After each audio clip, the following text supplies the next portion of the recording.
Shanna, with Thanksgiving just a couple days away, I was thinking about that big, chaotic grocery trip that everyone is either about to make or has made already. Oh yeah, absolutely. It's Thanksgiving time. We're the one where the cart is overflowing with the turkey pies and all the fixins. It's a happy but very expensive Oh, checkout. yes, it really is. And you get to the front of the line, you have a choice to make. You reach into your wallet. Do you pull out your debit card or your credit card to pay for that big holiday meal? And honestly, it's a choice most of us can make on autopilot. But the truth is, these two pieces of plastic work in very different ways. One's like spending cash you have, and the other's like taking a tiny short-term loan. Exactly. And understanding the difference, especially when it comes to security and your financial health, is crucial. Today, we're going to help you make that choice with confidence.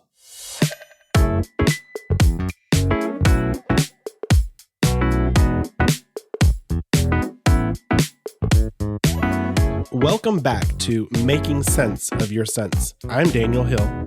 And I'm Shanna Browning, and we want to start by wishing all of our listeners a very, very, very happy Thanksgiving week. We hope it's a wonderful time filled with family, friends, and great food. And speaking of all that food, today we're talking about the cards you'll be using for your holiday shopping. We're demystifying the difference between credit and debit. It's not about which one is good or bad, but rather it's about understanding how to use the right tool for the right job. All righty, Daniel. Let's start with the one most people get first. The debit card. How does it work? It's the simplest of the two, actually. A debit card is a direct link to your checking account. When you swipe or tap your debit card and enter your PIN, you're giving the merchant permission to take money directly out of your account instantly. So the big golden rule here is debit cards is that you can only spend money you actually have. Exactly. It's impossible to go into debt with a debit card. And that is its single greatest advantage. It's a fantastic tool for staying on budget. If you've budgeted $500 for groceries for the month and you only use your debit card for groceries, you have a hard stop. You can't overspend because the money simply isn't there. So it's really a built-in spending guardrail. But what are the downsides? I know one of the biggest concerns with debit cards is security. It's a huge concern because a debit card is a direct line to your cash. It's a prime target for fraud. If a criminal gets your debit card number and PIN, they can drain your checking account. Now, federal law does provide some protections, but the key difference is how the problem gets resolved. What do you mean? If your debit card is used fraudulently, your actual cash is gone. You have to report it to the bank immediately and then wait for the bank to investigate and refund your money. The process can take days, sometimes longer. In the meantime, your rent check could bounce or your automatic bill payments could fail because the money you were counting on has been stolen. So while you're protected in the long run, the short-term disruption can be a major headache. A major headache. The other main disadvantage of a debit card is that using it does absolutely nothing to build your credit. You could use your debit card responsibly for 20 years, and the credit bureaus would have no idea. It doesn't prove your ability to manage debt because you're not using debt. Okay, so that's the debit side. Now let's talk about its more complicated cousin, the credit card. How is it different? Well, when you use your credit card, you're not spending your own money. You're taking out a short-term loan from the bank that issued the card. The bank pays the merchant on your behalf, and at the end of the month, the bank sends you a bill, a statement for all the tiny loans you took out. And as long as you pay that bill in full by the due date, you have zero interest to pay. Correct. This is the most important rule of responsible credit card use. If you pay your statement balance in full every month, you get all the benefits of a credit card without any of the cost. So let's talk about those benefits. The first big one is building your credit score. It's the primary way most people build a credit history. Every time you make a purchase and then you pay your bill on time, the credit card company reports that positive activity to the credit bureaus. As we discussed a few weeks ago, this on-time payment history is the single biggest factor in your credit score.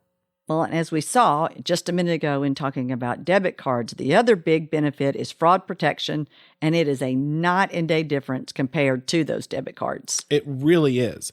If your credit card number is stolen and a fraudster goes on a shopping spree, it's not your money that's gone. It's the bank's money.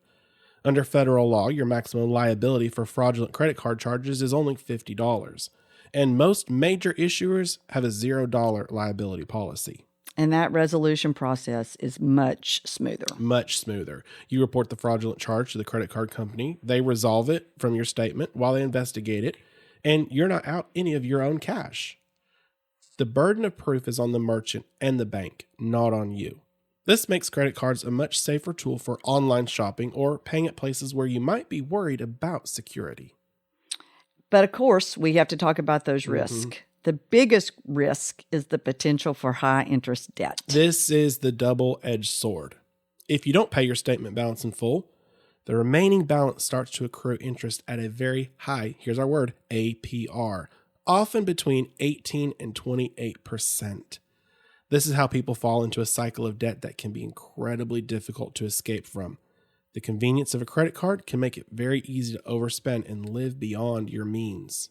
So we have a debit, which is great for budget control, but weaker on security. And we have credit, which is great for building credit and security, but comes with the risk of debt. How should people decide which one to use? I recommend a simple hybrid strategy that gives you the best of both worlds. Use your credit card like a debit card. But tell our listeners, what does that mean in practice? It means you use your credit card for most of your day-to-day purchases to take advantage of the superior fraud protection and to build your credit history. But, and this is the most important part, Shanna, you treat it as if the money is coming directly from your checking account. You should never charge something to a credit card unless you have the cash in your checking account to pay for it. So you're getting the security and credit building benefits, but you're using the self-control and budgeting mindset of a debit card user. That's exactly right. And to make this system foolproof, set up automatic payments. At a minimum, set up an auto pay for the minimum payment so you're never late. But ideally, set up an auto pay for the full statement balance each month. That way, you never have to worry about missing a payment or paying a penny in interest. So the credit card becomes your primary spending tool and the debit card is more of a backup? That's a great way to think about it. The debit card is perfect for those rare times you need to get cash from an ATM. But for everything else, use a credit card as if it were a debit card. And that's the safest, most strategic way to manage your daily spending. This has been a fantastic breakdown. It's not about choosing one over the other. It's about knowing their strengths and weaknesses. And that brings us to this week's actionable tip. So your action item for this week is the wallet audit. We want you to take a look at the last 10 purchases you made. So go to your mobile app, find them there, and look at your last statement. For each transaction, ask yourself a simple question. Would debit or credit have been the better tool for this transaction, and why? So if it was an online purchase from a new website, maybe that you've not used before, but the credit card would have been smarter to use in that case because it's for fraud protection. If it was a small everyday coffee purchase where you wanted to be sure you weren't overspending, then the debit card is the right choice. There's no right or wrong answer. The goal of the exercise is to move from making that choice on autopilot to making it an intentional, strategic decision. The simple ask of asking why for each purchase will make you a much more confident and secure consumer. Which is exactly why we're having this conversation, because as we head into Black Friday deals, Cyber Monday deals, it's the perfect task to go into those shopping weekends. So Daniel, this really has been a great conversation. I agree. And to all of our listeners, we want to wish you and your families a wonderful and very happy Thanksgiving. We're so thankful that you've joined us on this journey. Completely agree. We're grateful to have you as our clients, our friends, our listeners, and we are grateful that you are on this journey. So make sure you join us next week for a great conversation where we'll be talking about all the different types of banking accounts. And until then, I'm Shanna Browning. And I'm Daniel Hill. If you haven't already subscribed to Making Sense of Your Sense, wherever you listen, please do so. And don't forget, send us your questions at podcast@fcbtn.com. Have a safe and happy holiday.